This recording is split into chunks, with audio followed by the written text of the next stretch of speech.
Hey there, I'm Tam. And I'm eternally mortal. And this is the Hidden Egg Podcast, where we talk about vulnerability. And stuff and things. And we watch things and react to them. And what? Nah. Go ahead. Sorry. Yep, we do that too.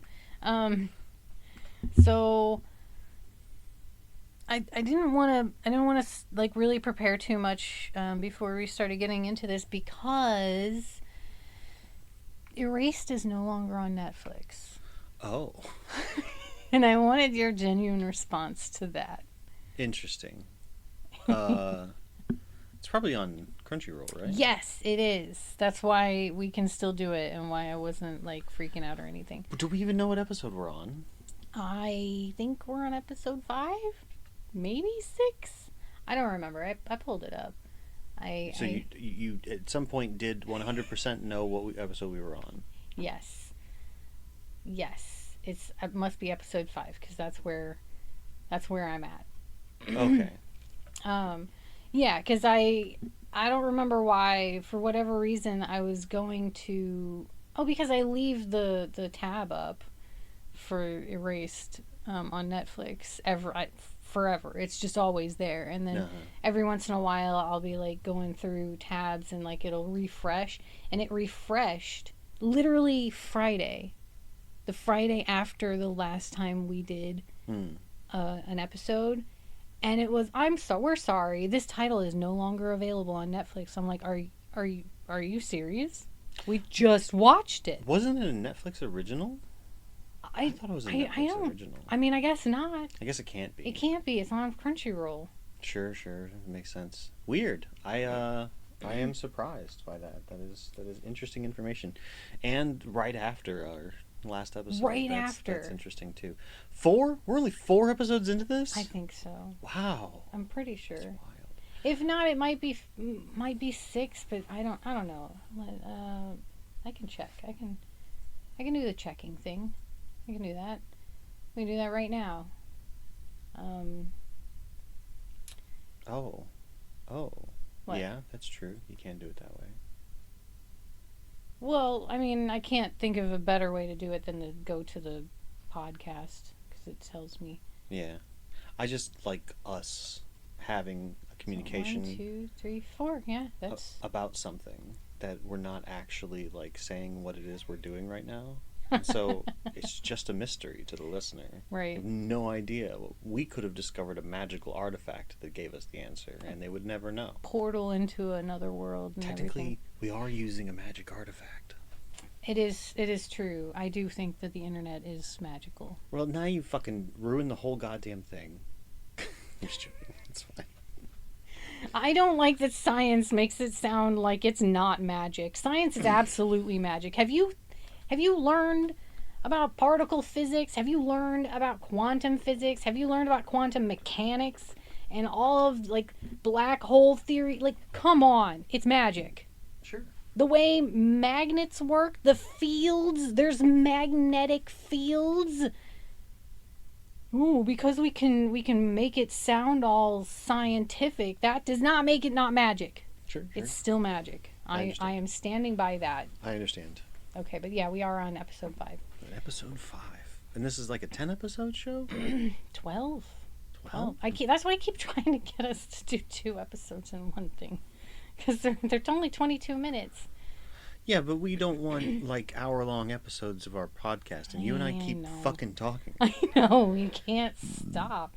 We're already 4 minutes in. We haven't gotten to the episode at all. We haven't even said hi to the fucking audience yet. Hey.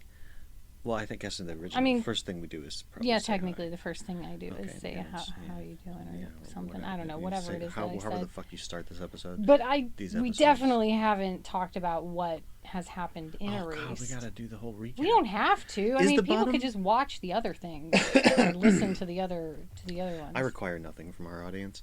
That bottom line, is that a concern? Bottom line. For the recording of the audio. Oh, no.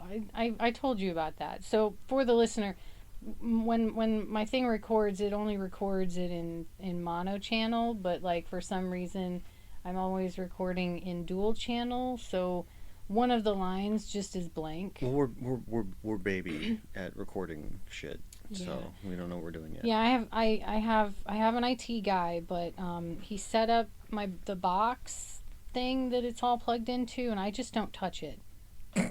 Anyway, that's how this works. So I touched it once and accidentally turned it off. And I was like, I don't know what's wrong. And he was like, is it still plugged in? Plugged it in. He was like, it works. I'm like, God damn it. So we're watching Erased. The Hidden Egg podcast is currently doing reaction content where we watch various shows and stuff and we react to it and talk about the vulnerability inherent within the show and what we see from it from ourselves, from our own perspectives. We're currently on episode 5 of Erased, and this show has been very interesting so far with some very interesting characters. There's fucking time travel and fucking changing the past, predictions, and a hot mom and a hot teacher and dying children and and dying moms. Well, just the one. And we had a real I think, oh my god, did we just finish the episode where like the big tragedy happened? Oh my god, is that where we're at? Wait, what was the tragedy that happened? Oh right, she didn't come to school. Right. Yeah, that is what happened. Yeah, the last thing that fucking happened was that Hinazuki disappeared. The girl that our main character Satoru had been trying to save didn't show up for school the next day. On the day that she... No, it was the day after the day of... Oh, that's right, because she got one extra day. Yep. The day that she actually didn't show up to school. The original time was the birthdays. The birthday of both our main character and her. And they had that birthday party, and it was beautiful and wonderful. And Hinazuki implied a future, god damn it, and then she fucking died. Well, we don't know. She just didn't disappear. She just didn't appear. She just didn't show up to school, except for our main character, and not our kid main character. No, the adult main character. The adult 29-year-old main character that lives inside the head of his 11-year-old self said... It never happened, blah, blah, blah. Basically was like she didn't show up for school that day, and she never followed through on that promise or whatever. Well, because she was supposed to... she was making him gloves. Making him a gift. A gift, yeah. I don't know that it was gloves. Oh, well, she was making him a gift, and he basically said at the end that she never did follow through with her promise for the gift, to give him the gift. Right. Mm-hmm. Okay. Yep. So here we are. This is where we're at. Great. This is what's happening. We're doing it. Are you ready to start? We're doing great. Okay, so we're gonna start. Remember that we do the boops. And anything else you want to say? If in the future you want to watch this along with us, then go to monsteralley.com and join us on the Discord, and we do this through the Discord. Yeah, that. Okay, I'm going to say one last thing as well. Please make sure you refer to your content warnings and follow along with us on the show Erased. You can watch it on Crunchyroll if you have a Crunchyroll subscription. Thank you very much. Boop! Boop! Not my best boop. They don't have to be. We are, a minute 29? Is that what I saw? Minute 20? Yep. Minute 20 into the first episode, into this episode. And I knew this was going to be kind of highly charged. I was not expecting it to go back to kind of like giving me false hope that maybe everything's okay. But like we have Satoru just kind of sitting in class being like, okay, if she stayed up all night making my present, maybe she's just late. Maybe. And so as soon as school's out, he runs over to her house, and just starts knocking on doors and opening up shit. And then we get a shot of the inside of the house. I didn't need it. The showrunner didn't need to give me that scene. It wasn't a necessary scene, necessarily. We'll see how it goes. But like the mom and the dad of Hinazuki, obviously distressed with a little girl's body on the fucking ground. Distressed might be the wrong word. Distress makes it sound like they're sad. Does it? Because I really just mean that they're not perfectly happy. Like, we're not entirely sure whether they're sad for their child, although it doesn't seem like it. It's probably more that they're worried about how they're going to get away with the fact that they killed their fucking kid. They seem frustrated and maybe a bit of paranoid. Yeah. Which is distressed, but yeah. It's a type of distress, but saying a parent is distressed tends to bring about these happy feelings of the parent loving their child and being worried about them. Yeah, I know. And that's not the case here. I understand. Yeah. That's all. I just wanted to kind of bring us up to date and kind of like take a moment and process it because it was a lot. And it seems like Satoru is kind of tracking down what happened to the best of his ability because there's some adult footprints that were leading away from the house, and so I think he followed them to the park, and we're going to see what happens from there. There's words on the screen from the subtitles that says it's a fun girls festival, so that's nice. You ready for the fun girls festival? Yeah, let's see what the fun girls festival is all about. Boop boop. We are at 6:35, 6:37, something like that. So the school issued an official statement saying that Hinazuki went to go live with her grandfather for personal reasons. And then kids got to gossip about it. And, I heard Hinazuki was getting beaten by her mother. Like, that just became open talking points now that she's not at class. And then they started assuming, she ran away to her grandparents. Yeah. And then we have had a scene with the teacher with Satoru. It's like, look, this is what they've decided to say about it. So let's just go with this story for now. Right, and I'm sorry. The teacher apologized to Satoru for that, which I thought was pretty awesome of him. And then the second student disappeared. And it was a different elementary school. Yeah, and different elementary school entirely. And I want to see how Satoru takes this, because Satoru knows that Hinazuki's mother killed her. Well, we fucking, as the audience, saw the goddamn body inside the house. Yeah, but there were male footprints. It could have been the stepdad, or I don't think that was her father, but whatever. I assumed it was her dad. I don't remember if it was stepdad or dad, but one way or the other, like, it could have been either one of them. Okay, but her parents killed her was my point. Yes, I'm a little bit more targeted at the mom, but it doesn't matter which one of them did it. The parents killed her. We saw the body. So Satoru knows that this isn't some... Even if there is a serial kidnapper out there... That this was separate. Yeah. And so I wonder how he's going to deal with it. Yeah. I wonder how his 29-year-old self is going to deal with this, too. So, curious about that. But anyway, it's a good point to catch up on, because we're trying to figure out where we're at. Yeah. And Satoru is taking this on himself. You could see it in the conversation with his mom. His mom was even like, you can't blame yourself for this. Blaming yourself after the fact is ridiculous. And there's only so much one person can do.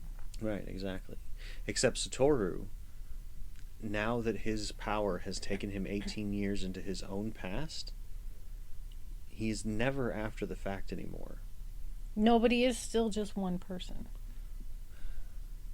And that, I think, is a fact that he needed to really come to terms with. I'm not sure if he's there yet. We'll see. Yeah, well, we'll see. It's a lot to deal with. Yeah. But it could very easily become such a fucking responsibility, especially if you potentially have the power to go back to any point in your life. That means that everyone that's ever been around you is potentially savable. Well, he doesn't really seem to have a choice. It just sort of happens to him. So we'll see. Yeah. He's only 29. I guess that's true. Okay, that's enough, I guess. Unless you have anything else you want to say? No, I'm good. All right. Boop. Boop. 9:17, roughly. Yep. Okay. So he went past Hinazuki's house again and noticed the mom throwing out bags of trash with a kind of an evil sneer, smile. Smirk of some sort. And upon inspection, inside of one of the bags was a freshly knitted pair of mittens. Mm-hmm. Which, I'm sorry, I knew about that, obviously. Yeah, I understand. It's fine. For some reason, that was enough to make him break and like run screaming. And it's like 10 days after she disappeared, like he knew she was gone. He knew she was dead. But for some reason, that was the thing that broke him, and that enough of that emotion, because that's what it seems like, kicked him back to 2006, where he's 29. And his mom is murdered, and he is the suspect for that murder at this moment. So at this point, he would be really safe in assuming that that whole memory thing was just him being in a fugue state. Because nothing's changed. Nothing at all. Except for maybe the slight date from the 2nd to the 3rd. You're right, that's true. And memories aren't exactly perfect anyway, so it's entirely possible that because he had blocked out so much of that time, he could convince himself that the memories that he thought he had were really his mind just, toying with the memories so that they were easier to digest. And now the memories that he unlocked were the real memories that had nothing to do with him traveling into the past. Yeah. Mm-hmm.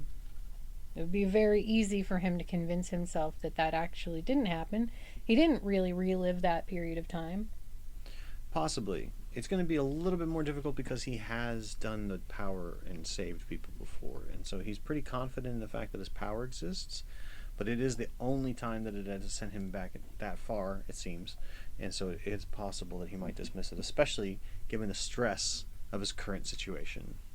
Because it looks like he's hiding under a bridge. Yeah, I mean, it does say, in the end, I'm under a bridge. Exactly. But it's not just that. It's that, he's wanted potentially for the murder of his mother, and his mom is fucking dead. Yeah, and he doesn't know what to do. Which, fair. I don't know what I would do. Like, if that were me, what would I be doing? I might run away too. I'm not sure. Right, and hide under a bridge. It's scary. I've seen bridges that I wouldn't mind hiding under. Right? Become a mole person, I guess. Just a literal troll. Become a literal troll. Mm-hmm. All right, you ready? Yeah. Here we go. Boop! Boop! 13:55. There's a thing at the beginning that says where the time is now. Oh, there is. Yeah, hey, that's cool. We don't have to look for it anymore. Okay, so 13:55. And Satoru just said, if I can go back to the past one more time, I can save her. Okay, but before that, he figured, I don't know, his boss called him and was like, I was worried about you. You're not usually absent without, being excused or whatever. You're not usually a no-call, no-show, basically, but in their way of speaking. And he fed his boss kind of a lie about, he was just kind of in a fight with his mom, and, that was all good. And boss man was like, you want a beer? And Satoru's like, nah. And boss guy's like, oh, I'm out. I'm gonna go get some. And so Satoru turned on the TV, and the TV's all talking about the situation. Yeah. And he looks out the window, peeks out the window, and there's just a bunch of cops out there, and the boss is talking to them like he knew everything. And yeah. And it sounds like the boss knew the whole time, because the cops came to the restaurant and talked to them while, what's her name? Do we know her name? I can't remember her name. They said her name just now. Do you remember it? Yuri? Is it Yuri? I thought... No, Auri? Auri? Auri? Irie? Irie. We'll have to go with Irie. We'll go with Irie. I think it's Airi, because that's what he called her. I think so. Yeah. Irie. Okay. I Anyway, so bad with names. yeah, we're terrible, but that's okay. Whatever. It's fine.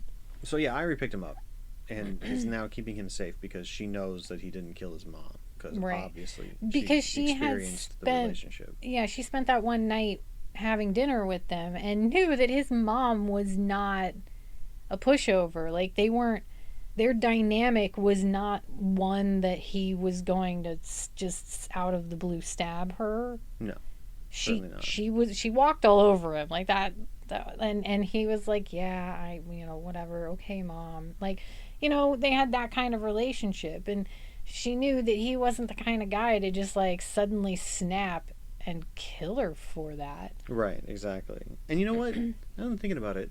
The boss dude.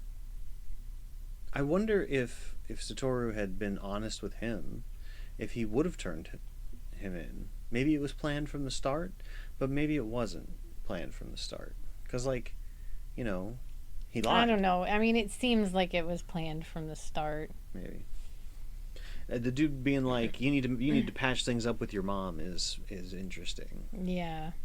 But anyway, yeah, you're So yeah, she knew that he obviously didn't kill his mom. Yeah. And picked So him up. so then they get to her place, and yeah, she starts talking about this book that he had, and like, saying that he's been connected to a bunch of different crimes, and like apparently he had like marked a spot in this book where this girl died Hinazuki. on, yeah, Hinazuki. I don't know if she said the name. She did. She Did said she? Kai Hinazuki was killed on On the girls' festival. on Girls Festival. And that like perked Satoru right up, like, wait, what?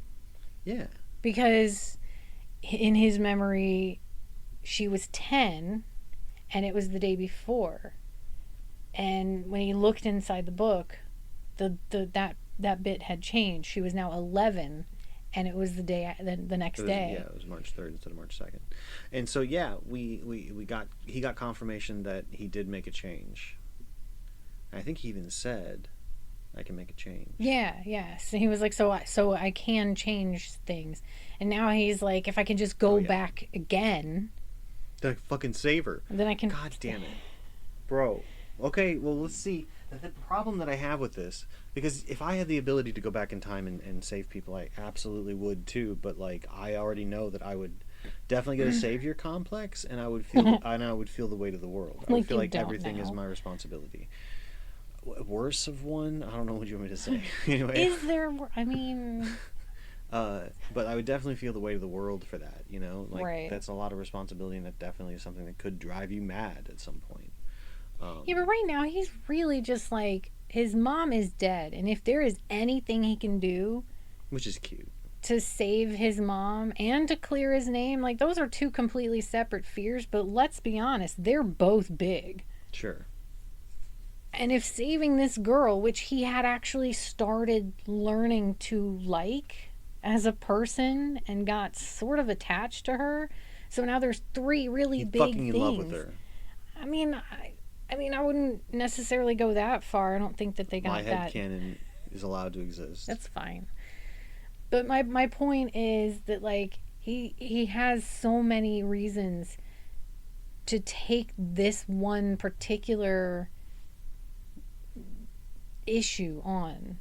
And if he can be forced back to the present by that emotional break, I think he's going to have the same thought that you did, in that, like, maybe if you can create an emotional state, yep, you can go right back to that place. Maybe there's a way to control it. Yep. So, we're going to see. The anime is getting good. We're starting to learn about our powers. Anything else you want to say? No, I guess that's it. Okay. Boop! Boop! 1548. And I'd like to reiterate what you said right before we booped back in. Pedophilia deserves a pause. It's true, though. I thought the manager dude was not going to be a fucking creep, but he is. But it's not even the worst part, because fucking Irie is 17. Yeah. I mean, that she's close to 18, but it makes perfect sense why Satoru isn't really giving her the time of day, and why earlier episodes when, the mom was still alive, she was like, it's a shame she's too young for you because you guys would be a perfect match. But maybe she's not really that young. Yeah, she was like, but I thought she was too young for you, but she's not. And it's like, oh fuck, maybe 16 is age of consent. I have no idea. I don't know. But like, regardless, it's not. It's kind of gross. And the fact that this goddamn but the manager is definitely older than Satoru. He could be. He called him 20s. The big brother type. He did call him the big brother type. There's a lot of evidence to support, circumstantial evidence to support that this dude is older, but I will allow that he is potentially like the same I feel age. Like he has to be like double Irie's age. At least, probably. And like, that's fucking, it's just gross. Because like, she was like leaving, and he's like, okay, good, thanks, have a good one. And then,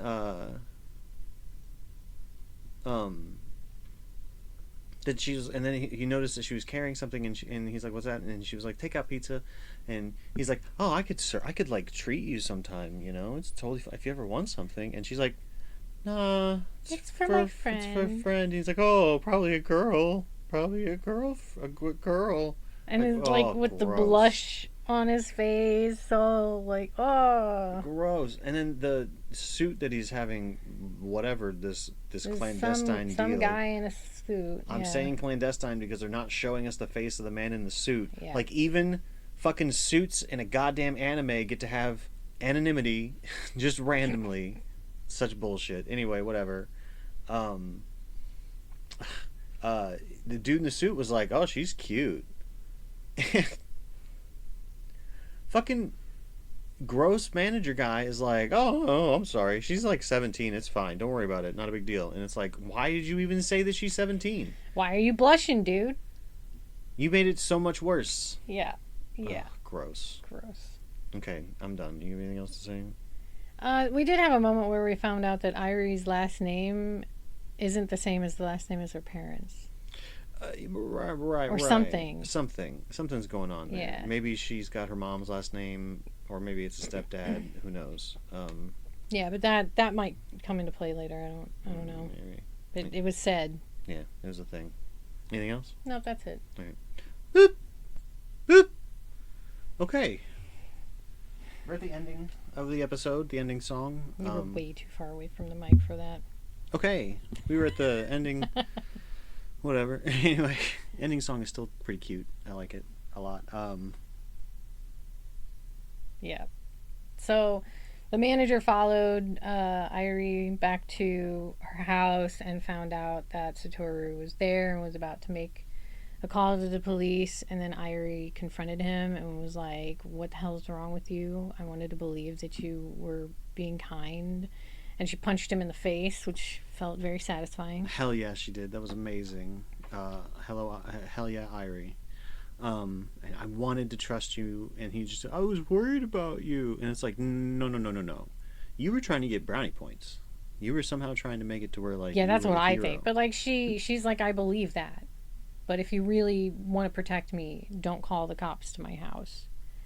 But she then assumed that he would anyway. Yeah, because as you do. And then they went to go hide under the bridge some more. And yeah, Satoru was back under the bridge. And then she went back to her house to get a few things to give to Satoru, and got a phone call or a text message.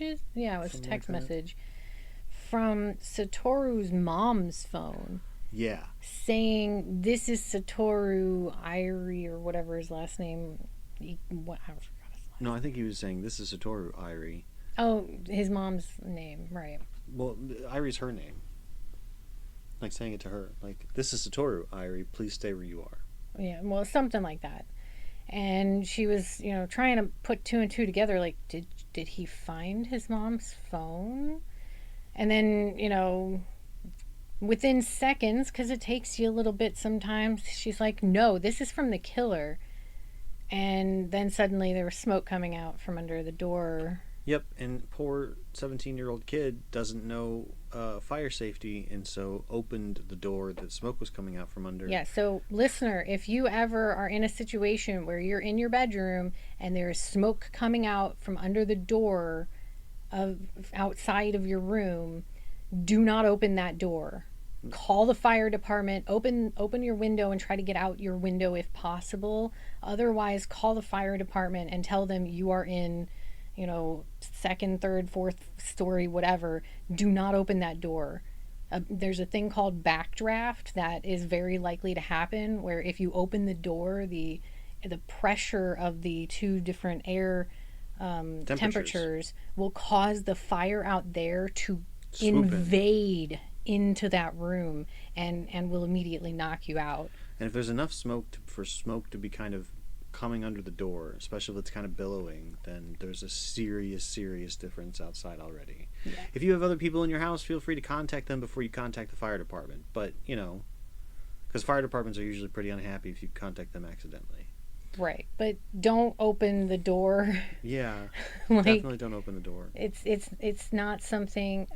If smoke's coming out from under the door, I'm just if there's enough smoke because smoke rises to be coming through the bottom of the door, that's pretty indicative that there is a huge fire outside of that room.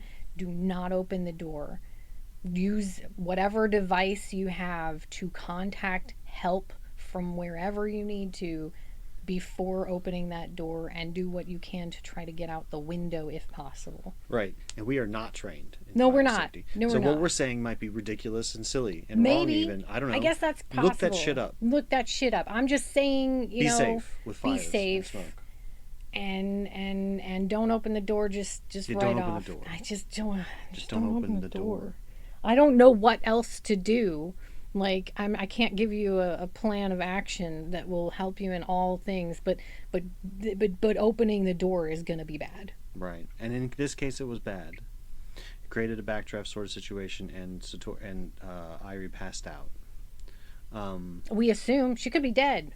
She could be dead. I hope not. I don't think so. Backdrafts have actually killed trained firefighters. Sure, absolutely. But I think Satoru is gonna pop in and save her at last minute. How's he gonna know? He's under a bridge. He's a literal troll. We'll see. We will see. That is true. Yep. Yep.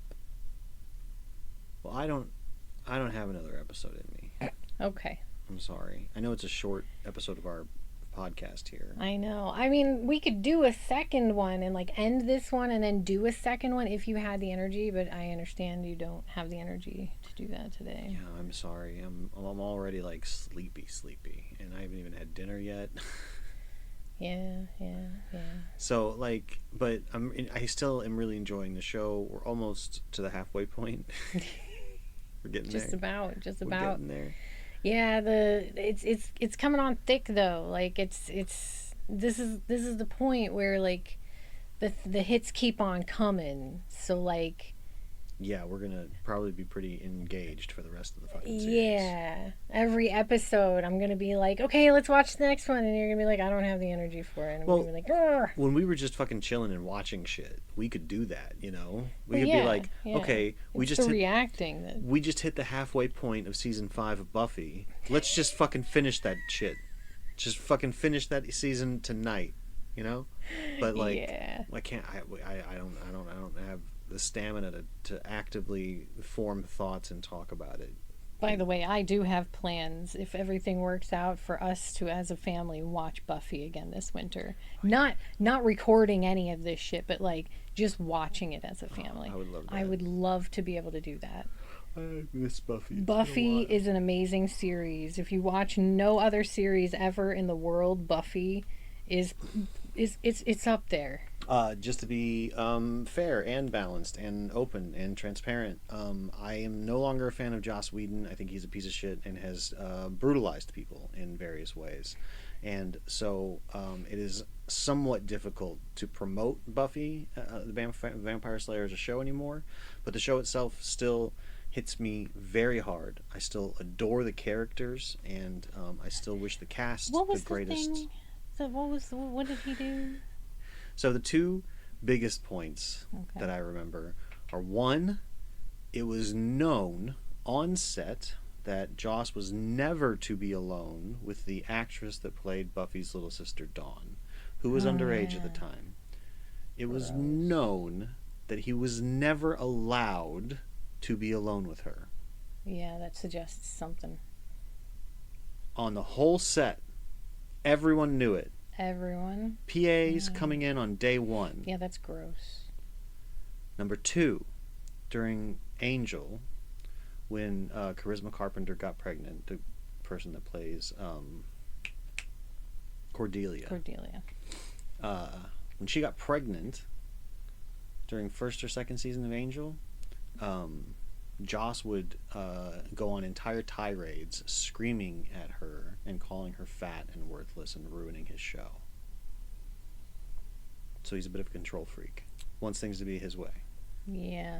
Now look, there's a lot of artists out there that have that kind of sort of narcissistic energy to them. Sometimes that real over the top dramatic person, or whatever, and sometimes that can be really interesting, and sometimes that can be hot. I get that, but like I will always despise taking people's autonomy away from them, and that's what you're doing when you start trying to pretend like you're able to control other people and that they owe you some sort of fealty. Well, I see it from another perspective. Like there's no need to yell at a pregnant woman. She's going through enough.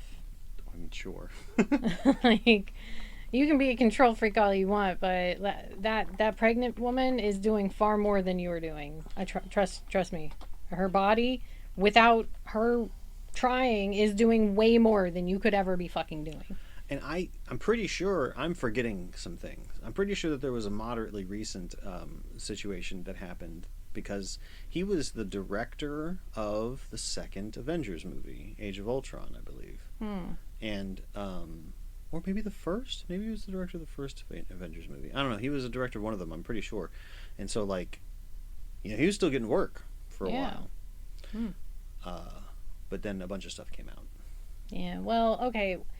It's one of those situations where I like the show. I don't necessarily like the artist, but the artist of a show isn't just the person that wrote it, it's also the actors that played their roles to the degree that they did. And he wasn't the only writer. He had a team of writers. So he was director is the thing. And when we go I through, think he did some writing too. he did some. He did do some. He was the show creator, certainly. Like I think he was even involved with the movie. But he wasn't the only one involved in the making of Buffy. So I'm not going to demonize Buffy because he was a shithead. No, I mean, I won't sing his praises either. But yeah. And when we watch it, I'm gonna look at the credits when we watch it and see where much. exactly Joss is included and see if I can notice it. But at the end of the day, it doesn't really matter. I have a nostalgia with Buffy the Vampire Slayer at this point that, like, the characters are going to mean something to me. Yeah. Spike is always going to mean something to me. Spike is always. I watched a thing about Dawn and her. If you just focus on her story, it's, oh my god, it's amazing and catastrophic and, like, yes, Dawn is a tragic character. Tragic. But also beautiful. Yeah, absolutely wonderful. I love Dawn, and it gets more interesting through the comic after. Also, season 8 of Buffy, it was a comic, and I don't know how long. It might still be continuing for all I know. I think James Marsters, who played Spike, I think he actually got involved with the comic for a time. Yeah, I think he did. I remember you saying something about that. We could probably do a whole podcast. Just yeah, about Buffy. I love Buffy. We should probably stop now. We should stop. I'm tired. I want to go do stuff. Yeah. So, all right. Well. Thank you, any listeners that still hang out and listen to us do this. We appreciate you hanging, and we hope you're enjoying the show and us being little silly bitches about it. Anything else we're gonna do before we just outro out? I'm on the outro. Check out the Discord and stuff and the things we're on and do stuff. MonsterAlley.com. Yeah, and I'm eternally mortal, and I hope you find smiles this day. And I'm the accidental monster, and follow yourself always. Bye bye.